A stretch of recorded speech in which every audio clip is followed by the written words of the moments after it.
E eu quero ministrar ao seu coração essa noite uma palavra que eu meditei nessa manhã. E o tema dela, eu não sei se vai aparecer aqui, mas o tema é: escolha o seu caminho. Fala para quem está do seu lado, pergunta para quem está do seu lado: você já escolheu o seu caminho? Você já escolheu por onde andar? Pergunta aí para ele, fala: quais têm sido os seus caminhos? Por onde você tem andado? João capítulo 14, versículo 6, Jesus vai dizer o seguinte: eu sou o caminho, a verdade e a vida. Ninguém vem ao Pai a não ser por mim. O que Jesus está dizendo? Eu sou o caminho, ou seja, Ele é o único caminho. Jesus é a única verdade, Jesus é o único caminho em que nós vamos encontrar a vida. E ninguém chega ao Senhor, ninguém alcança a presença de Deus se não for por Jesus. Ou seja, para que você viva um caminho que vale a pena, é necessário viver para Jesus. E Jesus, Ele está dizendo que Ele é o único caminho. E você que é muito inteligente já entendeu que se Ele é o único caminho, não existe outro caminho para eu e você andarmos. Se Ele está deixando muito claro que Ele é o único caminho que leva à vida e que leva à verdade, então não existe outro caminho para você trilhar. Não existe outro caminho para você decidir caminhar, a não ser em direção a Jesus. E se Ele é o único caminho que leva à verdade e à vida, quer dizer então que existe um outro caminho que vai te levar para uma direção contrária, onde não existe vida, onde não existe verdade. Pergunta mais uma vez para o irmão que está do seu lado: qual é o caminho que você tem andado? Um caminho de verdade e de vida ou um caminho de perdição? É sobre isso que eu quero falar com você essa noite. Se só existe um caminho que leva à verdade e à vida, quer dizer que se você andar num caminho contrário, então você vai andar na contramão. Eu não sei se você é um bom piloto ou uma boa pilota. A Lorena tirou carta há pouco tempo. Você já é uma boa pilota? Muito. Pilota demais, é verdade? Muito. Pilota muito. Eu acho que eu piloto muito também. Mas eu lembrei de uma vez que eu tomei um enquadro, porque eu entrei na contramão sem saber. E eu estava dando um discipulado dentro do carro e eu tomei um enquadro. Que coisa feia, né? Mas eu lembro que eu entrei na contramão, no Rosolém, quando ainda tinha ali na principal, um lanchão, muito tempo atrás. E eu não conhecia a região. E eu entrei na contramão.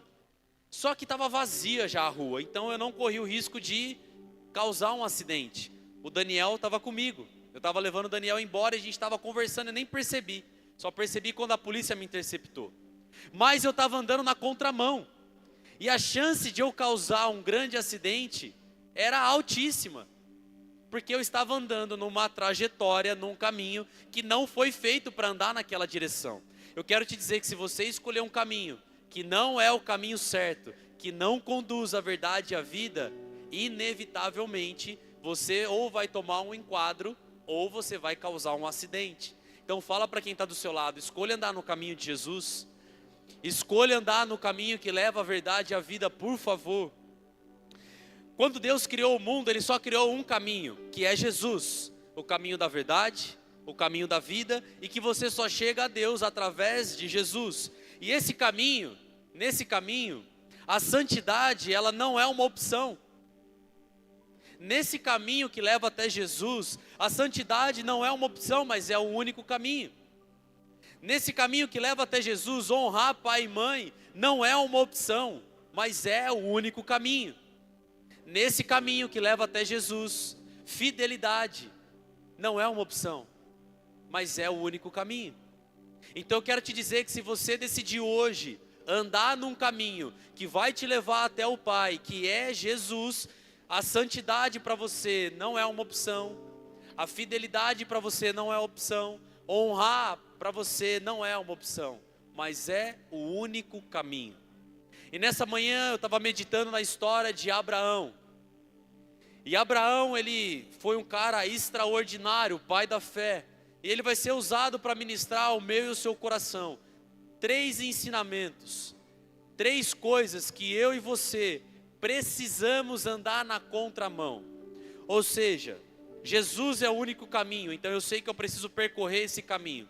Enquanto você estiver nesse caminho que aponta para Jesus, inevitavelmente você vai andar na contramão dessas 3 coisas que Abraão vai nos ensinar. E eu já adianto para você que em uma delas, Abraão, o pai da fé, vacilou feio. Abraão, o pai da fé, vacilou feio, pisou na jaca, causou um problemão que se arrasta até os nossos dias. Mas depois dele causar esse grande problema, ele teve 2 grandes acertos. Fala comigo, 2 grandes acertos. Faz o dedinho assim, ó. Não é de paz e amor, é 2 grandes acertos. Repete comigo para você não dormir.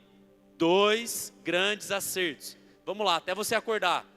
2 grandes acertos. E eu já quero te dizer, antes de finalizar essa ministração, que você pode ter errado até aqui, mas você também pode ter grandes acertos, para que o seu legado não seja um legado ruim, mas seja um legado positivo, que vai ensinar toda uma geração. Você crê nisso?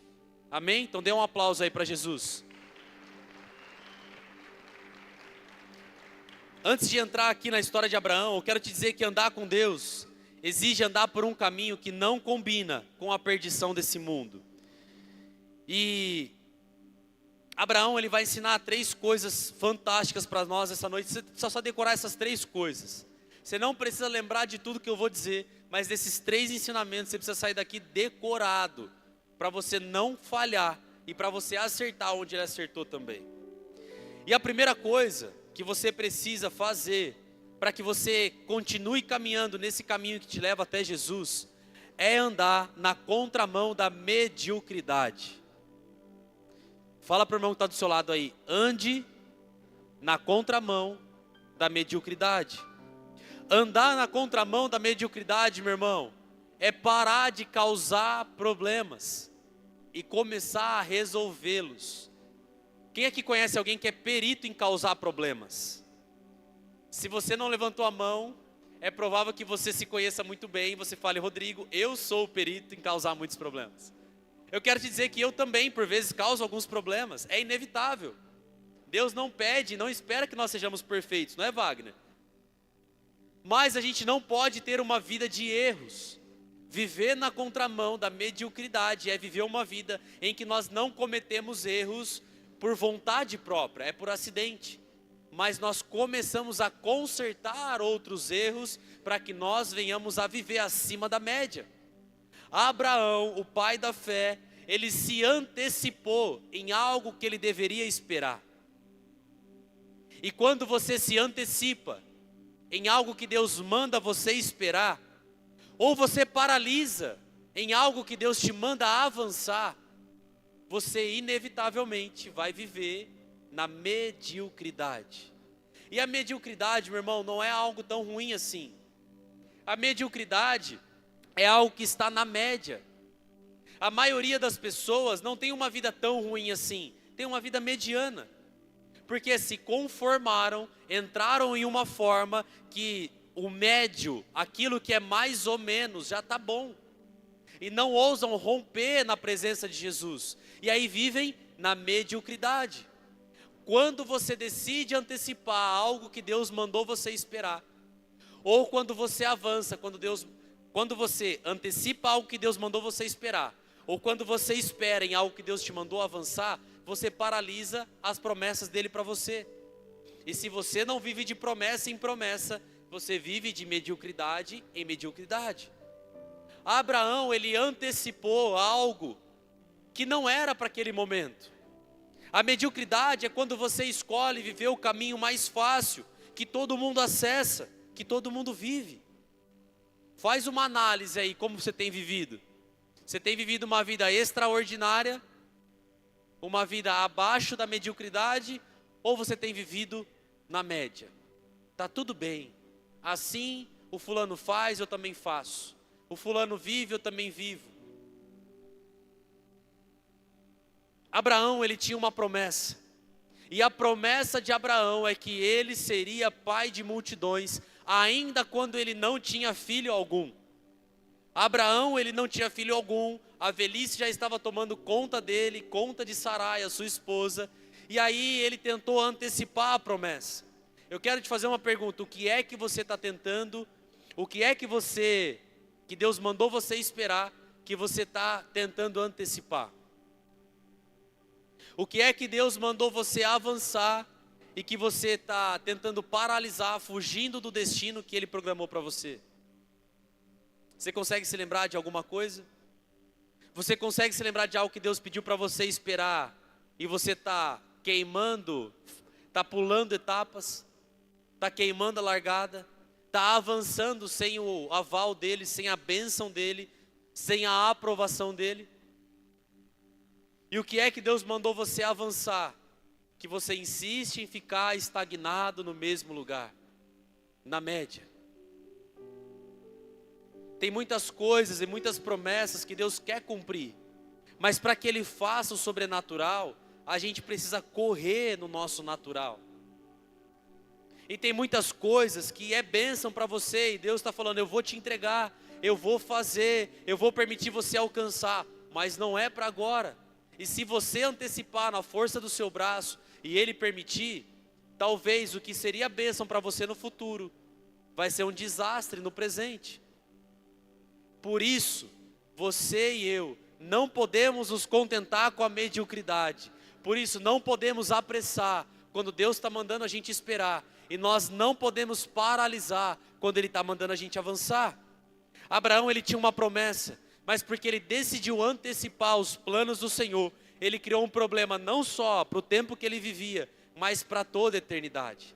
Gênesis 16 vai contar que Sarai, a esposa de Abraão, chega para ele e fala: olha, nós estamos velhos em nossos dias, nós estamos com uma idade avançada, a gente não consegue gerar filhos, então toma aqui a minha serva Agar e gere com ela um filho, para que então eu possa ter uma descendência. E aí Abraão, todo espertão, né? Poxa, já tenho uma, vou pegar outra, né? Vou fazer a limpa aqui na região, vou para cima, vou cair para cima de Agar. E aí a Bíblia vai dizer que ele se relaciona com Agar e tem um filho. E esse filho se chama Ismael. Esse menino cresce, começa a ter problemas, conflitos entre Agar e Sarai. E aí então ele expulsa Ismael e Agar da sua casa. E Deus sustenta eles no deserto. Mas tempos depois, esse menino chamado Ismael, ele cresce. E resumindo a história, hoje a descendência de Abraão são duas: os filhos de Deus, o povo judeu que veio através de Isaac, e o outro povo, que é o povo árabe que veio de Israel, de Ismael. E aí, se você acompanha só um pouquinho, há muito tempo, há pouco tempo, quem são os povos que brigam até hoje? O povo de Ismael e o povo de Isaac. O povo árabe com o povo judeu. O povo árabe com Israel. Ou seja, porque Abraão decidiu antecipar, fazendo a força do seu braço, algo que Deus já tinha prometido para ele, que chegaria o tempo certo, ele causou um problema para a eternidade. Talvez até hoje você esteja colhendo alguns frutos de coisas que você antecipou na força do seu braço e que Deus entregaria para você. Mas porque você decidiu fazer antes, você tem colhido frutos que não são bons, que pode sim talvez levar para a eternidade, ou que se a misericórdia de Deus vier sobre você, podem ser estancados. Mas hoje você tem vivido as suas decisões de tempos atrás. Assim como se você tomar boas decisões a partir de hoje, você também vai colher frutos extraordinários. Mas tudo depende do que é que você vai decidir viver, na mediocridade ou acima da média, como alguém que sabe esperar o tempo certo de Deus.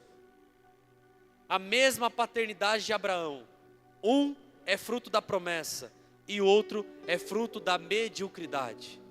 Talvez você pense: não, mas é só dessa vez, não, mas é só por um tempo, ninguém vai saber, ninguém vai me ver, ninguém vai nem notar que eu estou fazendo, que eu estou pensando, que eu estou executando isso.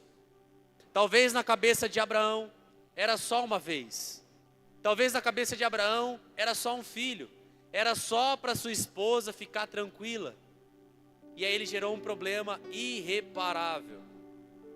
Eu quero te dizer, meu irmão, que se você decidir viver o tempo certo da promessa de Deus para você, você vai viver de glória em glória, de bênção em bênção. Mas você não pode ser movido pelo é só agora, é só um pouquinho, é rapidinho, vai dar tudo certo, eu estou no controle. Essas desculpas que eu vou falar agora, essa desculpa que é só isso, ninguém vai nem saber, é o que vai te pegar lá na frente, vai detonar com as promessas de Deus para você. E eu não quero isso, e o Senhor também não quer que você viva isso, mas Ele quer que você viva a plenitude da promessa que Ele quer te entregar. Agora, se você for um jovem que decidir viver na mediocridade, talvez você viva na média e tenha um conforto agora, porque você não vai ousar em viver novos desafios, você não vai ousar em tentar coisas novas, você não vai ousar em correr alguns riscos, mas você vai ter que se contentar com a média, você vai se contentar com a mediocridade. Mas se você decidir viver o tempo certo do Senhor, você não vai viver confortável, você não vai viver agora maravilhosamente bem, tranquilo, você vai viver agora luta, guerra, desafio. Mas com certeza, em pouco tempo, você vai vencer a mediocridade e vai colher frutos de pessoas que ouvem a voz de Deus. Só quem ouve a voz de Deus, só quem age no tempo certo, no time certo, que tem o coração alinhado com Deus, tem direito a viver acima da mediocridade. Você entendeu isso? Dá um aplauso a Jesus aí então.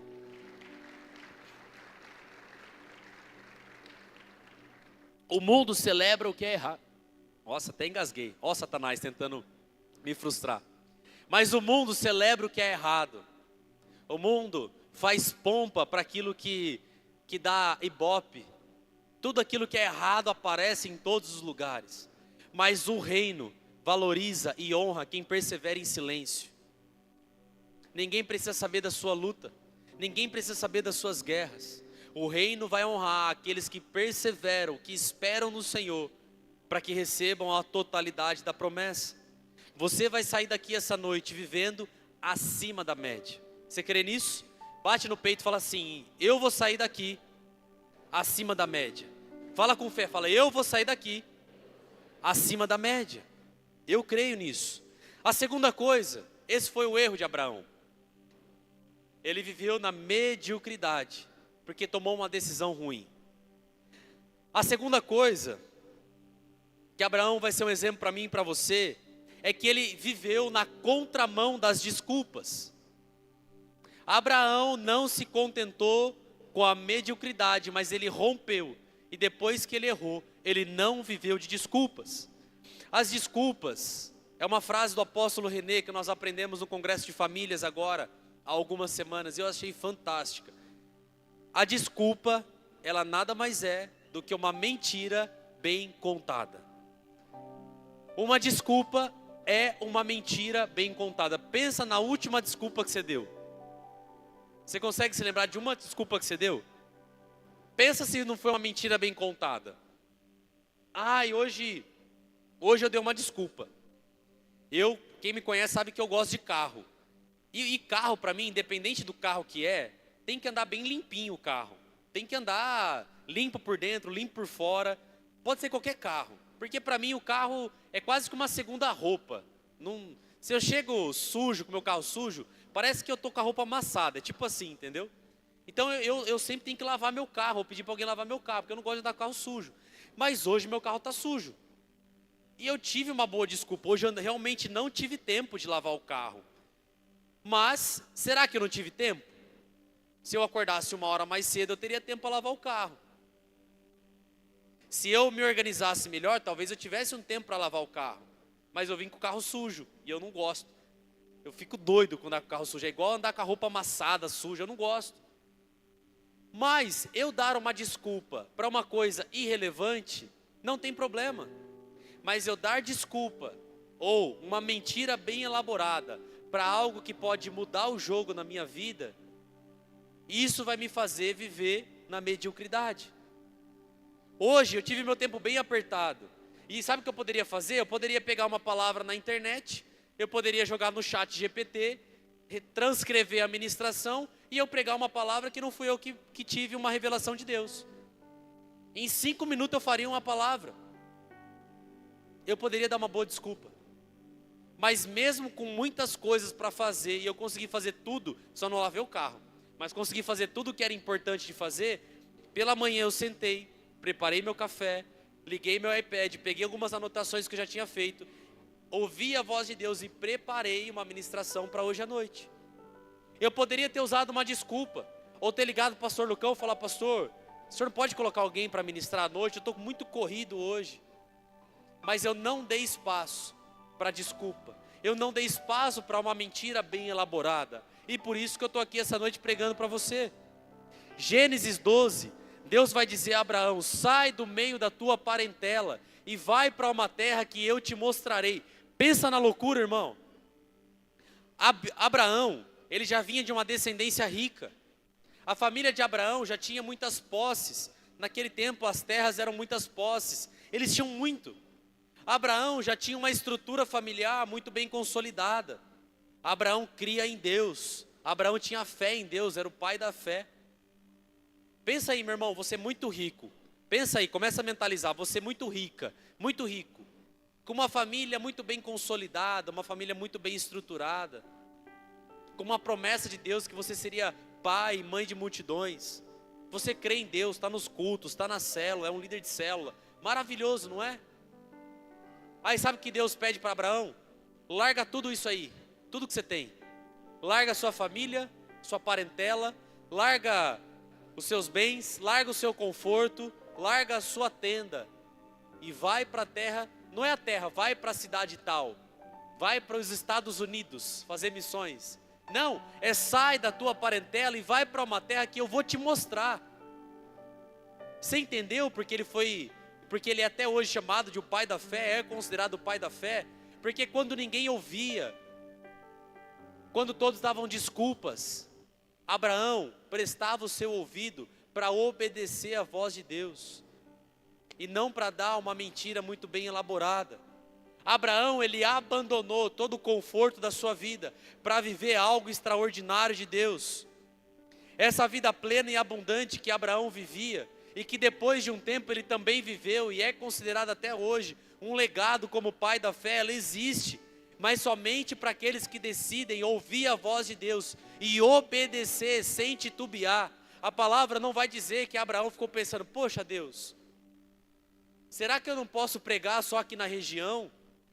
Será que eu não posso ser o pai da fé aqui, onde eu já estou bem confortável, onde o Senhor me estabeleceu?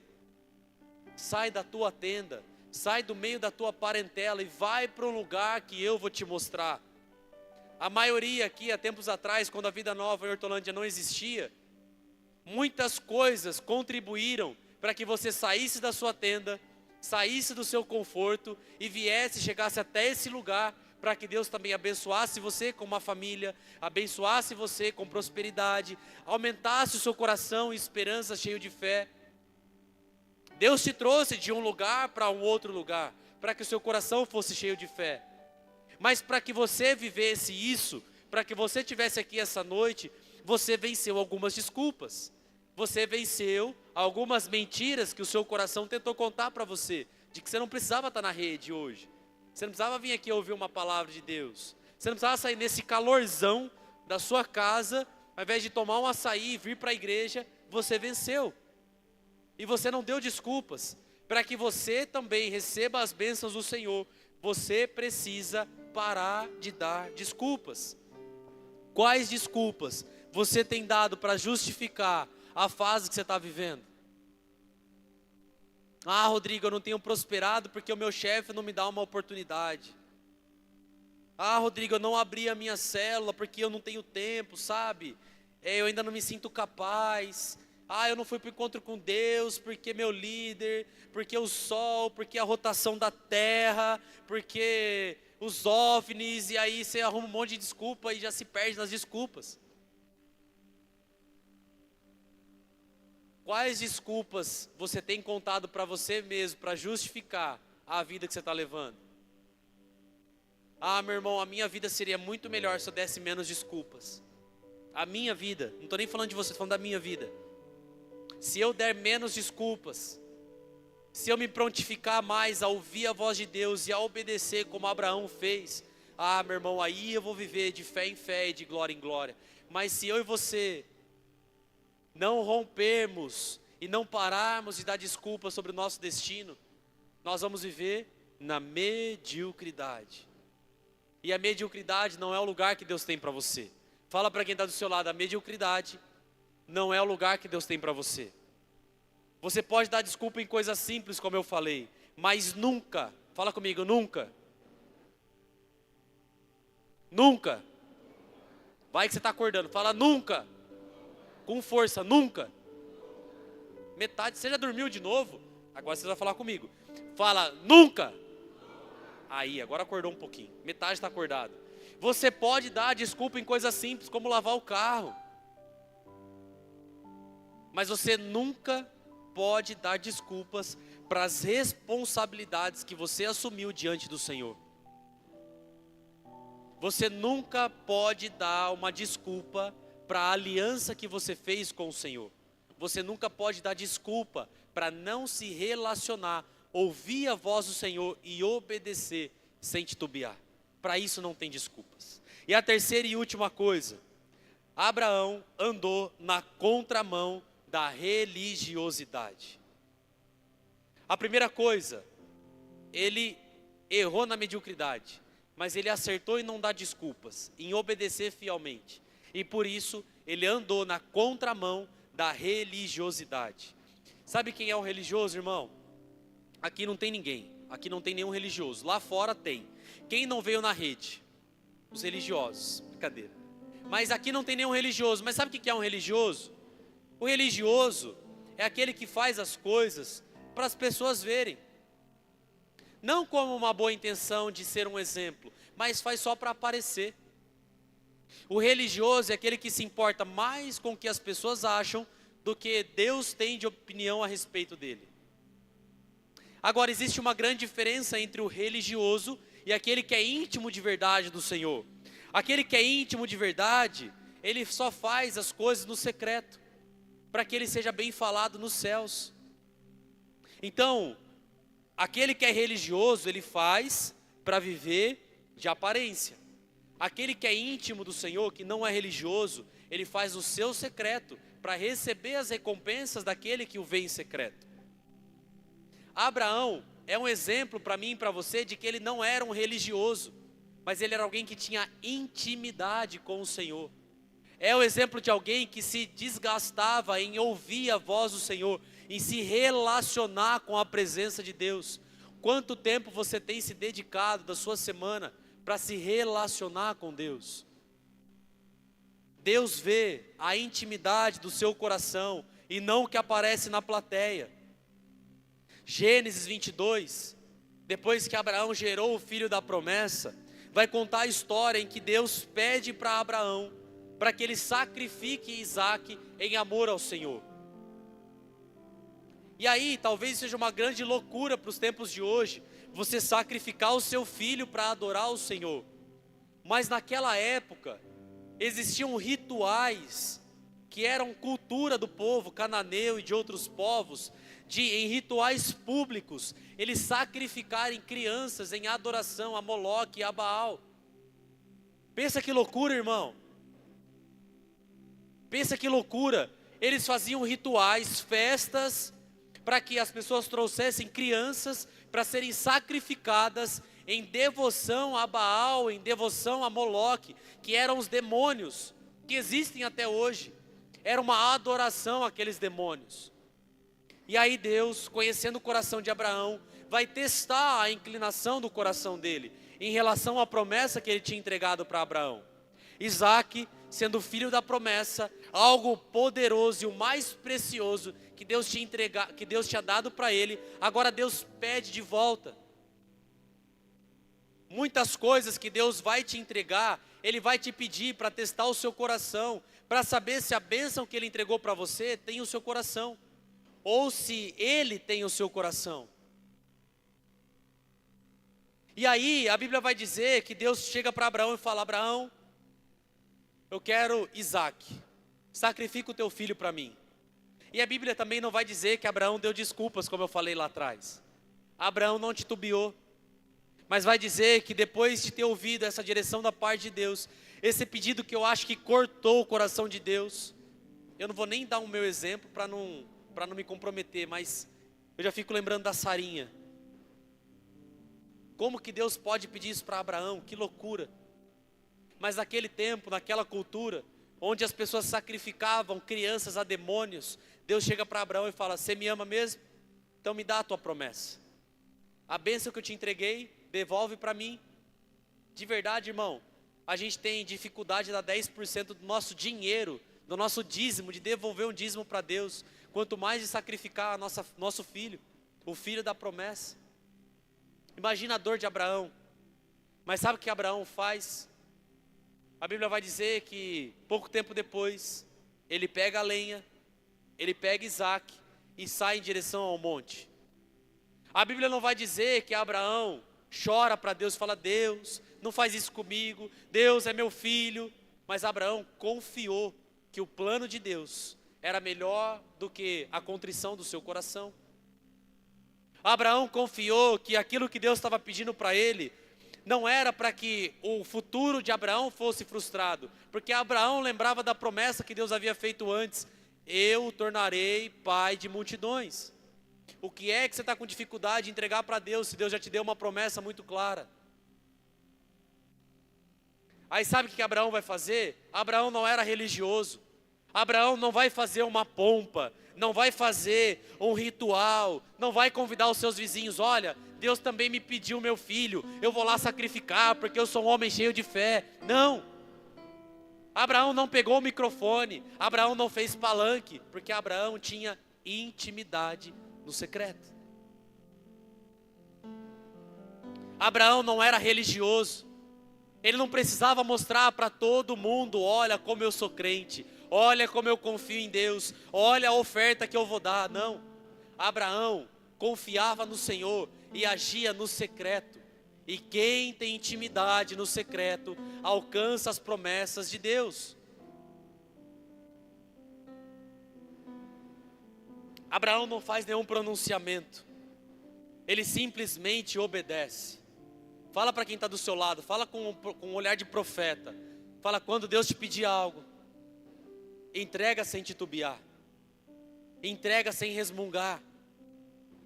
Quando você estiver passando por provação, irmão, quando você estiver passando por dificuldade, quando Deus estiver testando o seu coração, faz igual a Abraão. Não seja religioso para receber recompensa humana. Mateus 6,16, Jesus vai dar uma orientação para os discípulos: quando vocês jejuarem, lava o rosto, fique posturado, não fique com cara de, igual o pastor fala, com sapo de macumba. Eu estou jejuando, porque eu sou muito crente, porque Deus vai... Não, não precisa. Você não precisa mostrar para os outros como você é muito crente. Deus sabe, conhece o seu coração. Então Jesus vai orientar em Mateus 6,16 que quando nós formos jejuar de verdade, assim, sabe, passar 12 horas sem comer, 24 horas sem comer, num propósito mesmo de ouvir a voz dele, de se santificar, não fica com cara de coitadinho. Quando você estiver passando uma crise financeira, não fica falando: como está difícil, mas o governo... Não, porque quem faz as coisas para aparecer, recebe consolo humano. Se eu chegar hoje para a Gabi e falar: Gabi, nossa, como é que está a empresa lá, como é que está a gráfica? Rô, está mal, meu Deus, as coisas não fluem, não sei o quê. O que ela espera que eu fale? Vai dar tudo certo, vai prosperar, Deus vai abrir as portas. O que ela está recebendo? Recompensa humana, consolo humano. Quando você estiver passando por dificuldade, não faz isso não. Se volta para o Senhor, chora, se humilha no secreto, porque aquele que te vê em secreto te recompensará no secreto. Então, quando você estiver passando por dificuldade, não precisa ser um religioso e orar e falar. Não precisa. Deus conhece o seu coração. Não seja também aqueles que aqui na igreja levanta as mãos e fala: Deus, eu sei que o Senhor vai fazer, e ora em línguas, e isso e aquilo. Mas aí chega em casa, não abre a Bíblia. não medita na palavra. Aí vem no culto e fala, ai, entendi nada que o pastor Rodrigo falou, palavra ruim, não entendi nada, nem do começo, nem do meio, nem do final. Mas você não se alimentou no meio da semana. Como é que eu vou pregar uma palavra para você no final de semana? O religioso, ele cobra, ele aparece, ele quer que façam. Mas aquele que tem intimidade, acessa o coração do Senhor. Aquele que tem intimidade, como Abraão teve, alcança a promessa que Deus fez, independente do tempo, independente das estações. Então quando você estiver passando por dificuldade, meu irmão, não fique mostrando que você está com essa dificuldade para receber uma recompensa humana, uma recompensa terrena, mas volta, inclina o seu coração para o Senhor. E também, não vou falar só de coisa ruim não, quando você estiver passando por um período bom, fartura, está prosperando, enriquecendo, também não fica desdenhando de quem ainda não chegou lá não.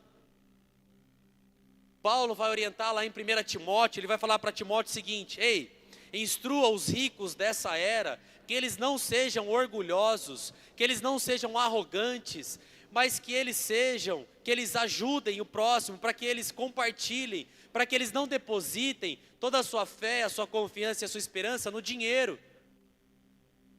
Essa é a instrução de Paulo para Timóteo, oriente os ricos dessa era. Quem aqui quer ser rico? Uns 80%, o restante já está rico, é por isso que levantou a mão? Vocês já estão ricos? Então você me leva para comer um lanche hoje depois da rede. Quem aqui quer ser muito rico?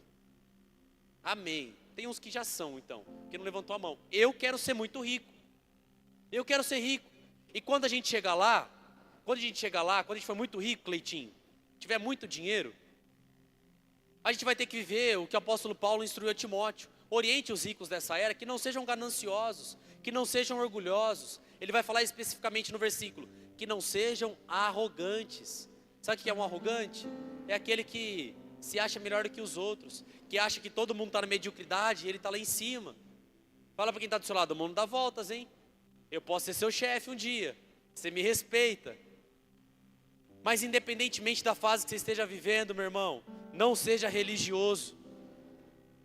Não seja religioso. Tem gente, não vocês, a gente não, tem gente lá fora que passa pano, tem muita misericórdia das suas falhas, dos seus pecados. Mas ai se o irmão pisar fora da linha, sua língua cai matando em cima dele. A sua não, os outros, né? Lá fora. Tem gente que passa pano para o próprio pecado, mas não estende a mão quando o outro irmão está com dificuldade, quando o outro irmão cai. Isso é religiosidade pura. E deixa eu te falar, Deus não se agrada. Ele não te entregou uma posição de juiz, Ele te entregou uma posição de filho. E o filho ajuda o outro filho, que é irmão. Não seja religioso. Tenha intimidade com o Senhor.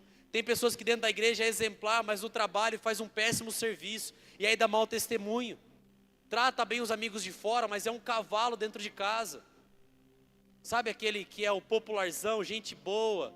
Todo mundo gosta fora de casa, mas dentro de casa é difícil de aturar. Religioso.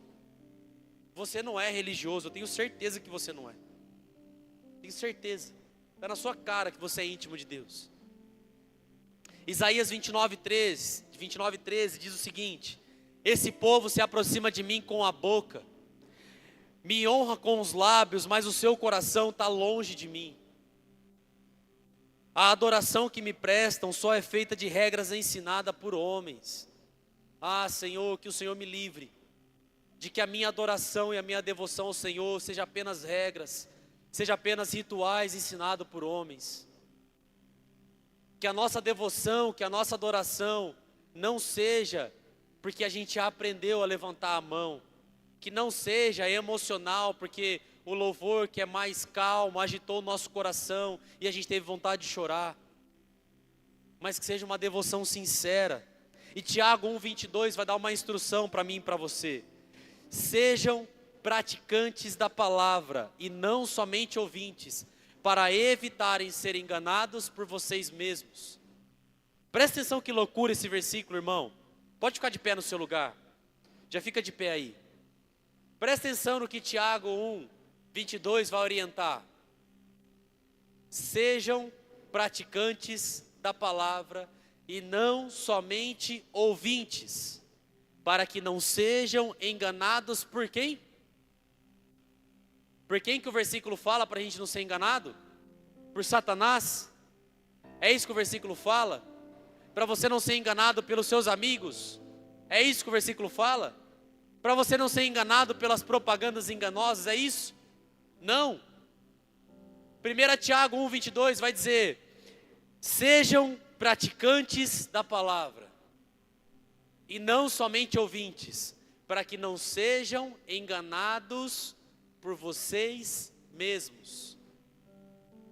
A Bíblia vai dizer que o meu e o seu coração ele é enganoso. E se você só ouvir a palavra, mas não praticar, o seu coração vai te enganar. O seu coração vai te levar a viver na mediocridade.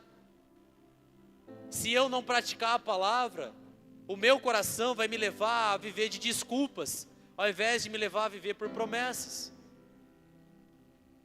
Se eu não praticar a palavra, eu vou ser o mais religioso.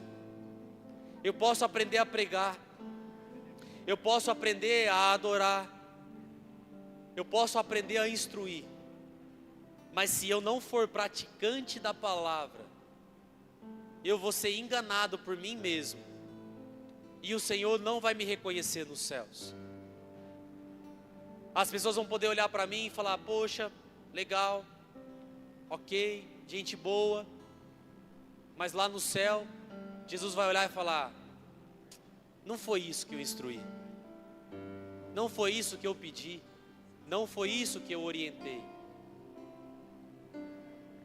Eu queria te convidar a fechar os seus olhos. Enquanto nós estivermos adorando, eu queria que você fosse sincero com o Senhor no seu coração e declarasse para Ele qual é o seu estado atual. Se você está sendo medíocre, se você está dando desculpas, se você está sendo religioso, porque de uma coisa eu sei: se você entregar o seu caminho ao Senhor nessa noite, você vai sair daqui totalmente transformado. Se você crê nisso, coloca a mão no seu coração.